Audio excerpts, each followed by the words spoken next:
Part 2 मी 60 सेकंड्सचं लावलेला, तर तुम्ही बघू शकता मी आता कसं केलेलं आहे. तर चला स्टार्ट करूया. आता मी ब्ल्यू कलर मारून घेतलेला, आता मी डार्क ब्ल्यू मारते आहे. तर मी फर्स्ट बॉर्डर काढून घेते आणि मगच कलर मारते.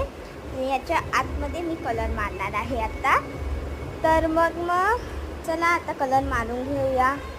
कलर खूपच आवडतं, कारण की खूप मज्जा येते कलर मारायला. ड्रॉइंग काढायला जितकं आवडतं त्याच्याहून दुप्पट मला कलर करायला आवडतं. खूप मज्जा येते कलर करायला. आणि आता तुम्ही बघू शकता दाखवू, मी आता ध्यानशीकडे जाते लवकरच. तुम्ही बघू शकता ध्यानशी किती हॅपी आहे. तिचं फेवरेट गाणं लागलं आहे, त्यामुळे ती एवढी हॅपी आहे. तर चला आता मी येते परत घरी. तर आता मी